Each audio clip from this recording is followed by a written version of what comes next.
बहुत ही खास मेहमान इस वक्त हमारे साथ जुड़ चुके हैं सुभाष चंद्र गर्ग सर, पूर्व फाइनेंस सेक्रेटरी हैं। बहुत बहुत स्वागत है सर आपका हमारे शो पर।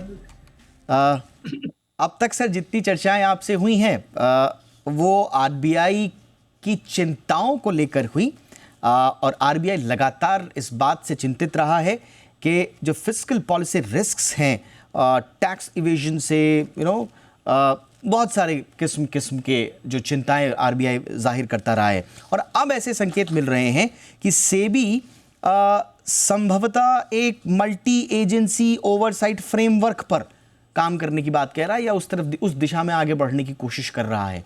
क्या मायने हैं सर इसके, क्या निकाला जाए कि किस दिशा में जा रही है ये चर्चा? देखिए दीपक, सेबी जो है वो सिक्योरिटीज का रेगुलेटर है। ठीक है।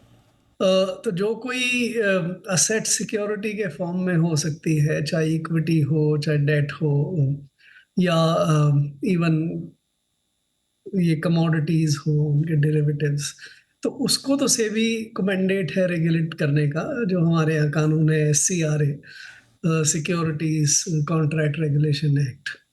अभी उस एक्ट में क्रिप्टो को सिक्योरिटीज के रूप में डिफाइन नहीं किया है, तो आज के दिन सेबी का कोई जुरिस्डिक्शन नहीं बनता कि वो क्रिप्टोज को किसी भी क्रिप्टो असेट्स को किसी भी तरह से रेगुलेट करे। क्रिप्टो असेट्स करेंसीज भी होती हैं, काफ़ी बिटकॉइन, स्टेबल कॉइन्स वगैरह ये सब करेंसीज हैं। तो करेंसी असेट्स को रेगुलेट करने का मैंडेट भी सेबी के पास नहीं है। वो mandate reserve bank of India के पास है, और उसमें कोई दखलंदाजी सेबी नहीं दे सकता। मुझे जो लगता है, जो ये रिपोर्ट जो छपी है, सरकार समय समय पे ये एग्जामिन करती रहती है कि भाई कोई भी नया सब्जेक्ट है, कोई भी नई असेट है, उसको किस तरह से डील किया जाना चाहिए। जैसे आपको ध्यान होगा 2019 में एक कानून का ड्राफ्ट भी बनाया गया था वित्त मंत्रालय के द्वारा कि क्रिप्टो करेंसीज को बैन किया जाए, क्रिप्टो असेट्स जो हैं उनके बारे में आगे सोचा जाए, ब्लॉकचेन के बारे में वगैरह वगैरह। तो मुझे अभी लगता है कि ये कोई थिंकिंग का सा व्यू लग रहा है। और जैसे अमेरिका में कुछ क्रिप्टो असेट्स को म्यूचुअल फंड्स के रूप में और इस तरह से रेगुलेट करने की प्रक्रिया काफ़ी हो गई है, तो शायद सेबी अब इतनी विलिंगनेस शायद उसने सरकार के सामने जताई है कि अगर crypto assets, virtual assets, not currencies, ना ही उसका बिजनेस एस्पेक्ट, केवल असेट्स के रूप में अगर आप इसको डिफाइन करें और अगर हमें उसको रेगुलेट करना हो तो हम उस पर काम करने के लिए तैयार हैं। मेरा तो अपना अनुमान इतना सा ही। बट सर मैं सोशल मीडिया पे पढ़ रहा हूँ, इनफैक्ट हमारे साथ राजगोपाल मेनन भी जुड़ चुके हैं, वाइस प्रेसिडेंट हैं वजीर एक्स के। बहुत बहुत स्वागत है राजगोपाल जी आपका हमारे शो पर। लेकिन गर्ग सर मैं वापस आपके पास आ रहा हूँ क्योंकि सोशल मीडिया में और बाकी जगह हेडलाइंस जो बन रही हैं और इनफैक्ट जो क्रिप्टो वर्ल्ड में जो एक बड़ा उत्साह का माहौल है, वो सीधा सीधा ये जो मल्टी एजेंसी ओवरसाइट अप्रोच, या सेबी की ही मल्टी एजेंसी ना भी कहे, सेबी का ही अपना ओवरसाइट अप्रोच जो ये दिख रही है, इसको सीधा सीधा जोड़ दिया जा रहा है कि साहब अब तो रेगुलेशन की तैयारी हो गई है, ये तो पहला कदम है। तो क्या इसको इस तरह से देखा जाए? ये सवाल तो आपके लिए उनसे सर, है। आपके लिए ही है। हाँ, यस सर। अच्छा, मेरे लिए ही। हाँ, तो नहीं, अभी इसको उस रूप से आप नहीं देख सकते। हाँ, ये बिल्कुल नहीं, जब तक जुरिस्डिक्शन किसी भी असेट के बारे में नहीं मिल जाए, कोई भी रेगुलेटर को कोई जुरिस्डिक्शन नहीं होता है। आप उसकी प्रोप्रेटरी, आप उसके विलिंगनेस अगर ये बनती है तो हो जाए। तो अभी इस पे कोई, अगर किसी को उत्साह हो रहा है या किसी को ऐसा लग रहा है कि हिंदुस्तान में क्रिप्टो असेट्स अब रेगुलेट हो जाएंगी और उसके लिए पहला कदम या आखिरी कदम लिया जाना है, मुझे लगता है ये सारा उत्साह, ये सारी कहानी तो मिसप्लेस्ड है। All right. राजगोपाल जी, आप लोगों ने किस तरह से लिया है इस खबर को sir? I would beg to differ with Garg ji, क्योंकि अगर हम लोग की तरफ से देखा जाए तो ये साफ दिखाई दे रहा है कि गवर्नमेंट बेबी स्टेप्स ले रही है लेग्रेशन की तरफ। पहले तो टैक्सेशन लाया गया ऑन क्रिप्टो एसेट्स। अभी रिसेंटली पिछले साल क्रिप्टो एसेट्स को पीएमएलए के अंदर लाया गया एंड एफआईयू के ओवरसी करती है। अभी हम लोग एक रिपोर्टिंग एंटिटी बन चुकी है अंडर एफआईयू। और तीसरा मोस्ट इम्पॉर्टेंट पॉइंट मैं ये बताऊंगा कि according to the G20 declaration जो साइन हुई थी पिछले साल, उसमें साफ लिखा गया था कि ऑल G20 कंट्रीज को 2025 तक क्रिप्टो रेगुलेशंस लाने चाहिए। और ये रिपोर्ट किसने बनाई थी? IMF और FSB ने। ये रिपोर्ट किसने मंगाई थी? भारतीय सरकार ने।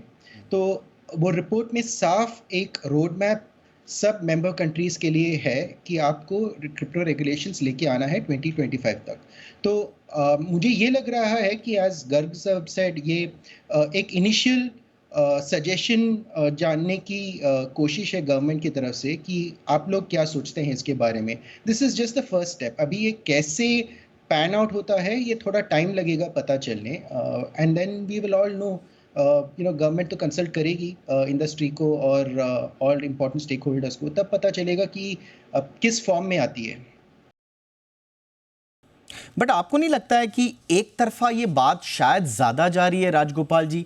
हम जानते हैं कि आरबीआई का स्टैंड क्या है और वो अभी बदला नहीं है। तो अगर ये बेबी स्टेप है भी, तो दो बड़े रेगुलेटर्स, दो बड़े विभागों के बीच में ये कॉन्ट्राडिक्टरी जो आगे जो पॉइंट्स मिलेंगे आपको, उसमें कोई क्लैरिटी फिर भी नहीं होगी। अगर आप ध्यान से देखिए तो सब एंटिटीज अपने स्टेटेड पोजीशंस पर ही हैं। आरबीआई क्या कह रही है? आरबीआई कह रही है कि ये it is detrimental to India's interest. Crypto industry क्या कह रही है कि we are looking at this entire industry, look at it as an asset or a security, which is what the current paper is suggesting. तो कुछ तो what I'm seeing is that वो एक positions are meeting somewhere in the middle। अभी कितना strict होता है regulation, कितना ढीला होता है रेगुलेशन, ये पूरा गवर्नमेंट के ऊपर है।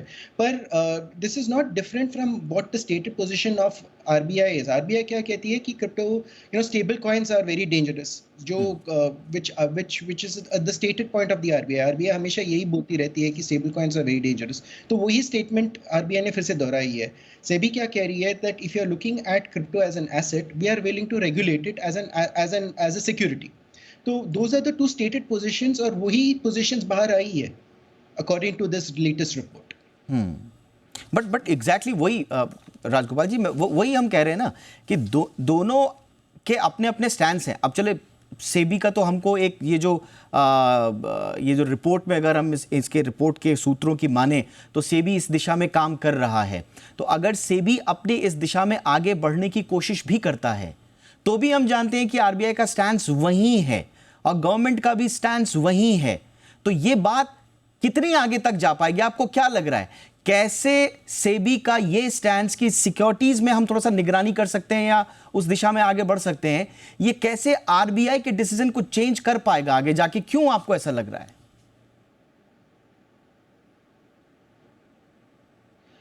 आपको ये जानना होगा कि क्रिप्टो इंडस्ट्री इंडिया में हमेशा ये कहती है कि हम लोग कभी ये नहीं चाहते कि हम लोग इंडियन रुपी को डिस्प्लेस करें। हम लोग ये सिर्फ ये चाहते हैं कि treat it as an asset और एज ए सिक्योरिटी, जहां Indians can invest on local Indian crypto exchanges, and जो रिटर्न्स जो आ रहे हैं बिटकॉइन के ऊपर, अदर क्रिप्टो करेंसीज के ऊपर, that other Indians can also get out of. तो वही स्टेटेड पोजीशन है। अगर आपको इन्वेस्ट करना है as crypto as a security, तो सेबी बोल रही है कि we are willing to look at it. अभी ये सब अभी ये इनके सजेशंस हैं। अभी हम लोग who is the ultimate decision maker? वो तो गवर्नमेंट है। अभी गवर्नमेंट डिसाइड करेगी कौन क्या होगा अल्टीमेट रेगुलेशन। ये सब तो इनिशियल डिस्कशंस हैं। It is not going to be, इसके ऊपर क्या होगा वो आगे जाकर पता चलेगा। बट ये सब इनिशियल डिस्कशन पॉइंट्स हैं। आगे जाके पता चलेगा कि रेगुलेशंस किस ढांचे में आएंगे, किस फॉर्म और किस फीचर में आएंगे। वो तो अभी दिल्ली बहुत दूर है। रेगुलेशंस एटलीस्ट टिल 2025 तक थोड़ा टाइम लगेगा, but overall it's a very good step in the right direction कि गवर्नमेंट सब डिपार्टमेंट्स को पूछ रही है, सब रेगुलेटिंग एंटिटीज को पूछ रही है कि आपके मन में क्या है, what is your view point on it. तो this is the first step in this direction according to the Indian crypto industry. Garg sir, मैं इसलिए कह रहा हूं क्योंकि राजगोपाल जी इस समय रिप्रेजेंट कर रहे हैं उन वॉइसेस को जिसमें वाकई में पूरी दुनिया में मैं देख रहा हूं, जो रिएक्शंस देख रहा हूं काफी ओवरवेलमिंग आ रहे हैं कि साहब ये फर्स्ट स्टेप है, बेबी स्टेप है, एटलीस्ट कम से कम सेबी का एक पॉजिटिव स्टेप आया है और शायद एक शिफ्ट दिखा रहा है ये towards a more balanced and nuanced regulatory framework. Bharat में एक ही set of rules and regulations के नीचे एक एजेंसी को इस तरह का स्टेप लेने की जरूरत क्या है? ये किस तरह के संकेत दे रहे हैं? क्या ये दो अलग अलग धाराएं कहीं पर इनका संगम हो पाएगा जैसा मेनन साहब एक्सपेक्ट कर रहे हैं? दीपक, अगर आप थोड़ा सा पीछे भी जाएं 2018-19 में जब वो कमेटी इस पे सारा विचार कर रही थी, उस समय भी सेबी का ये स्टांस था कि अगर आप इनिशियल कॉइन ऑफरिंग के जरिए कैपिटल रेज करना चाहते हैं या आप इसको क्रिप्टो असेट्स के रूप में डिक्लेयर करके हमें आप सिक्योरिटीज या स्पेसिफिकली क्रिप्टो असेट्स के लिए रेगुलेटर तय कर देते हैं तो हम उसको रेगुलेट करने में कर सकते हैं, हमें उसमें. सो मुझे तो एक्चुअली ये नज़र ही नहीं आ रहा है कि सेबी के स्टैंस में कोई चेंज है. दूसरा, मैं बिल्कुल सहमत हूँ, मैं भी यही कह रहा हूँ कि ये सरकार समय समय पे प्रयास करती है, व्यूज़ असरटेन करती है. तो सेबी ने फिर से अपना व्यू एक्सप्रेस कर दिया है, बट मुख्य मुद्दे हम अभी तक डील नहीं कर पाए हैं. और मुख्य मुद्दों पे इस समय हमारे देश में इलेक्शन चल रहा है, सरकार है नहीं, सरकार नई आएगी, जो भी हो, चाहे करंट सरकार कंटिन्यू करे या कोई दूसरी आए, उसको इनके जो प्रमुख मुद्दे हैं इसमें आपको करेंसी क्रिप्टो साइड में उसको अलग करना पड़ेगा. आप उस करेंसी को रुपया भी अगर आप देखें तो असेट होता है, जैसे गोल्ड भी असेट होता था, तो लेकिन करेंसी को और रुपये को आप सेबी को नहीं दे सकते, चाहे किसी भी रूप में, सिक्योरिटी या किसी भी अदरवाइज. तो जो क्रिप्टो असेट्स करेंसी के रूप में बनाई जाती हैं या स्टेबल कॉइन्स, जो भी, वो भी एक करेंसी का रूप है, उसको आप कभी भी डिक्लेयर नहीं कर सकते क्रिप्टो असेट्स, एंड उसको आप सेबी को नहीं दे सकते.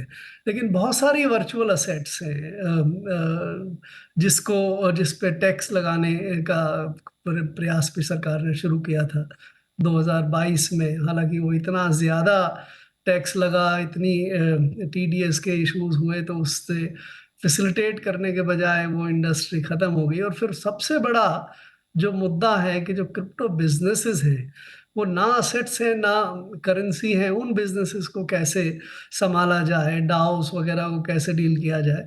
तो जब तक ये बड़े issues, serious issues, fundamental issues को हम डील नहीं करेंगे, केवल एक ही रेगुलेटर को सारी चीज़ हम उससे अपेक्षा करेंगे वो कर लेगा, वो संभव नहीं है. तो मुझे जैसे मैंने कहा कि इससे अति उत्साहित नहीं होना चाहिए, जबकि और उसके बजाय जो सीरियस इश्यूज हैं उस पर डिबेट करके सोल्यूशंस निकालने चाहिए. Alright sir. गर्ग सर, मेरा एक कंटिन्यूशन में एक सवाल है, क्योंकि जो लोग उत्साहित हैं इस पूरी खबर से, उनका एक बहुत महत्वपूर्ण तर्क ये आ रहा है कि साहब अमेरिका में भी तो हो गया, वहाँ पर तो सिक्योरिटीज़ एंड एक्सचेंज कमीशन है, SEC, उसने तो उसका जो स्टैंड है वो इनिशियल कॉइन ऑफरिंग्स पर उसको रेगुलेट करने पर फोकस कर रहा है, ICOs पर, और कुछ क्रिप्टो करेंसीज को क्लासिफाई भी किया गया है वहाँ पर सिक्योरिटीज़ की तरह.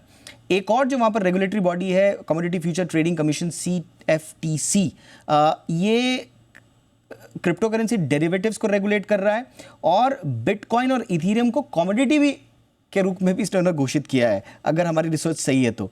इसके अलावा फिनसेन है वहाँ पर, जो इन्फोर्समेंट एजेंसी है, एक और फाइनेंशियल क्राइम्स इन्फोर्समेंट नेटवर्क, ये anti money laundering regulations on crypto currency exchanges पर इन्होंने इन्फोर्स किए हुए हैं. तो बार बार ये हवाला दिया जा रहा है कि if America can do, why can't we?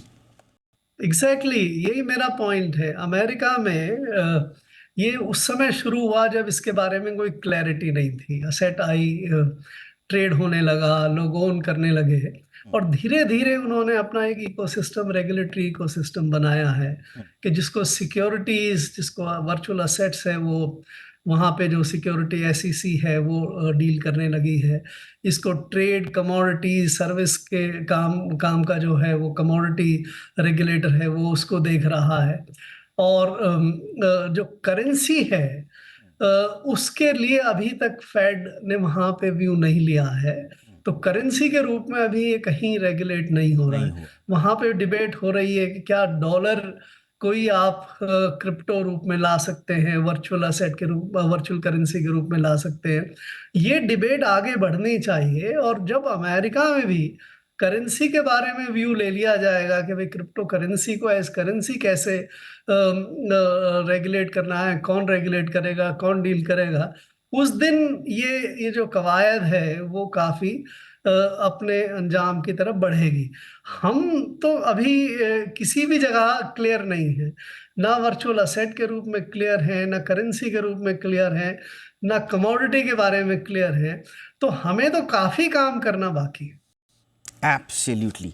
Menon साहब, जो दिख रहा है अब, ये आगे जाकर इसकी परिणति क्या होगी, इसका रिजल्ट क्या होगा, हम नहीं जानते। लेकिन अभी जितनी मैं रिसर्च कर पाया हूं, मैं अगर बोलूं कि आज से 1 साल, 2 साल, 3 साल, 4 साल, 5 साल बाद क्या होगा, मुझे अभी तक, अगर इसी जिस दिशा में हम जा रहे हैं उसी दिशा में जाएं, तो मुझे सिर्फ और सिर्फ रेगुलेटरी कॉन्फ्लिक्ट्स ही नजर आते हैं। और रेगुलेटरी कॉन्फ्लिक्ट्स अगर होंगे तो फिर किसी का फायदा नहीं। हम कहीं शायद 2-3 चीज़ों में कंफ्यूजन में हैं, इन्वेस्टर्स भी और शायद क्रिप्टो से जुड़े हुए लोग भी, करेंसीज एंड सिक्योरिटी प्रोडक्ट्स। अभी इसका भी बुनियादी अंतर लोगों को समझ में नहीं आ रहा है। तो मेनन साहब, ऐसा नहीं लग रहा है कि काफ़ी जल्दबाजी हम दिखा रहे हैं जश्न मनाने में?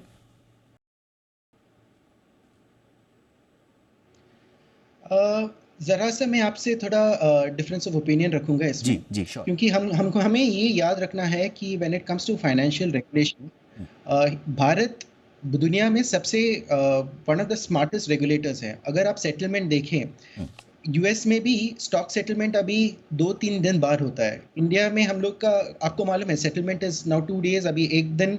We are planning to do it in a day's time. तो हम लोग काफ़ी आगे हैं when it comes to stock markets, when it comes to regulations, when it comes to payment industries. Fintech में इंडिया बहुत आगे है। सेकेंडली मैं ये कहूँगा कि the road is very clear हम लोग के हिसाब से, क्योंकि ये गाइडिंग प्रिंसिपल क्या है, G20 डिक्लेरेशन है। G20 कंट्रीज को हम साफ है कि आपको रेगुलेशन लेके आना है। वो हम लोग ने साइन किया है। तो it is very clear that 2025 तक रेगुलेशन आएगा। अभी किस फॉर्म, शेप और रूप में आएगा वो थोड़ा डिबेटेबल है। बाकी I would completely agree with you कि लास्ट थिंग इंडस्ट्री को चाहिए कि हम लोग 2 रेगुलेटर्स के बीच में फंसे, वो जो मुझे नहीं लगता भी होगा। क्योंकि what the government is asking is that आप अपने thoughts, अपने पेपर, अपने जो भी आपके मन में है वो आप आगे डालें, and then I'm sure that the government will sit with the industry और decide करेगी कि what is the best way forward when it comes to regulation, whether it is going to be ये जो अप्रोच जो सेबी ने दिया है कि आरबीआई एक पार्ट देखेगी और सेबी एक और पार्ट देखेगी। अगर आप यूएस में देखें तो उधर आपने ही काफ़ी अच्छी रिसर्च करके बताया है कि 3-4 रेगुलेटर्स हैं। तो are we going to go the same way कि हम India will also have 3-4 regulators, या एक ही रेगुलेटर होगा? इस पे कोई क्लैरिटी नहीं है। तो ये सब अर्ली डेज है, पर ये जानने की what is very clear is that the path is very clear.